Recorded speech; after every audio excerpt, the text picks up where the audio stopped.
King साहब जी बदर, फरमाइए। आपसे एक बात करनी थी, बहुत जरूरी।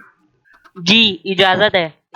असल में ये जो नेता है ना, कूल रेवन, इन्होंने मेरे प्रॉपर्टी पे कब्जा कर लिया। एक्सक्यूज मी, आप दिमाग तो आपका जरा भी है, मैंने कब्जा कर लिया।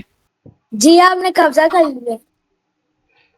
इन्होंने मुझसे दोस्ती के नाते प्रॉपर्टी के पेपर्स देखने के लिए मांगा था और इन्होंने हथिया ली। कूल रेवन साहब, ये मुझे क्या सुनने में आ रहा है? बस इससे ज्यादा इल्जाम अब मैं अपने ऊपर नहीं सह सकता बदर। Enough is enough. क्या कहना चाहते हैं आप? वो प्रॉपर्टी मैंने पूरे पैसे दे के लिया है। कौन से पैसे? मेरे घर में आवाज नीची। ये आपका घर नहीं है, ये ठीक है किंग साहब, पंचायत लगा लेते हैं जिसके हक में फैसला निकल आया।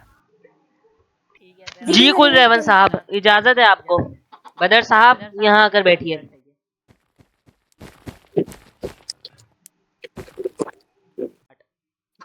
हेलो हमजा, जी बोले कूल रेवन। इधर आ मेरी हवेली आना, एक काम है तुमसे। जी आता हूँ। आओ हमजा, इधर बैठो जरा साइड पे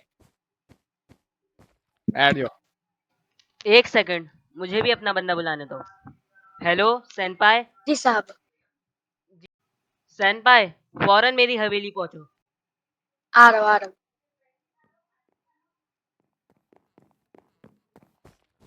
आओ आओ, इधर आओ।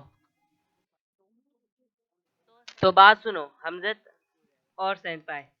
यहाँ पर बदर का कहना है कि कूल रेवन ने बदर के घर के कागजात चुरा लिए हैं एंड अब वो उसे उसके प्रॉपर्टी डॉक्यूमेंट्स वापस नहीं कर रहा एंड कब्जा करके बैठा हुआ है। ऐसा कहना है बदर का कूल रेवन के बारे में। कूल रेवन, इसके बारे में आपका क्या कहना मेरा है? यही कहना है कि हमजा हमजा उस वक्त मौजूद था, हमने बिल्कुल फेयर डील करके पैसे दे के ये प्रॉपर्टी लिया है। और ये देखें बदले में हमें कागजात भी दिए गए हैं। ये कागजात फ्लेम रेवन साहब मैं आपको दे रहा हूँ, चेक करें जरा। इन्होंने हमें कहा था कि इस प्रॉपर्टी के ऊपर अभी तो इनका नाम लिखा हुआ है, लेकिन ये प्रॉपर्टी के ऊपर बाद में नए कागजात बनवा के हमें दे देंगे। और इस बात की गारंटी उन्होंने सिर्फ 7 दिन की थी, जिसमें से 4 दिन गुजर चुके हैं, 3 दिन रहते हैं।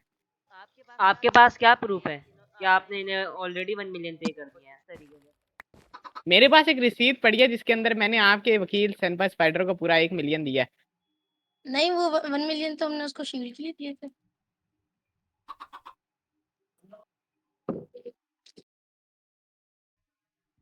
अरे वो शील्ड के वाले दूसरे थे, ये वाले दूसरे थे हम। सेनपाई सेनपाई सेनपाई, पूरे सर्वर में शील्ड का बिजनेस सिर्फ तुम्हारा है। ये देखिए। तो आप बताएं, क्या कूल रेवन ने आपको जो 1 मिलियन पे किए थे वो शील्ड के लिए पे किए थे या घर के लिए? शील्ड के लिए दिए थे। एक सेकंड, एक सेकंड फ्लेम रेवन साहब, मेरी बात सुने, मेरी बात सुने। आपके पास जो शील्ड है उसका डिजाइन दिखाओ। ये देखो, और मेरी एक और शील्ड है, देखो। वो मेरी ई चेस्ट में है। एक और अरे है, मेरी शील्ड देखो आप। ये तो अरे नहीं फ्लेम मेरी। रेवन वो साहब देखो, आप हम जीत से आप पास भी है। फ्लेम रेवन साहब आप मेरी बात जानते हैं। ये मुश्किल से ये जो भाई हैं ये 3000 रुपीज की पर शील्ड दे देते हैं, 3000 रुपीज पे। और मैं इतना पागल हूँ कि मैं एक शील्ड के इनको पूरे 1 मिलियन दूंगा, जिसमें लगभग नहीं भी तो 90+ शील्ड आ सकती हैं। मैं एक शील्ड के इतने पैसे क्यों दूंगा, जबकि मेरे पास तो शील्ड भी शादी वाली है, कोई डिजाइन ही नहीं है इसके ऊपर। तो कूल रेवन साहब, आपके पास कोई भी प्रॉपर डॉक्यूमेंट्स नहीं है इस प्रॉपर्टी को अपना बनाने के लिए, लिहाजा आपको ये डॉक्यूमेंट्स बदर को वापस देने पड़ेंगे। और लेकिन मेरे पैसे।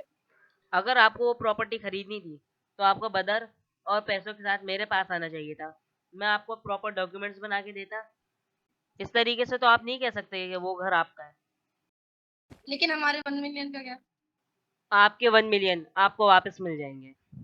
सैन पाए, इसके 1 मिलियन इसे वापस दे दो। ये मेरा एक नहीं मिलियन पूरा सूद समेत वापस चाहिए, जो मैंने उस घर के बदले दे दिया। दिए। यही सूद वूद नहीं मिलता। तो कुल रेवन आप बदर के तो डॉक्यूमेंट वापस कर दें। तो ये लें बदर भाई आपके डॉक्यूमेंट्स। हमजा या किंग साहब शुक्रिया। नीचे मेरे ऑफिस में आओ।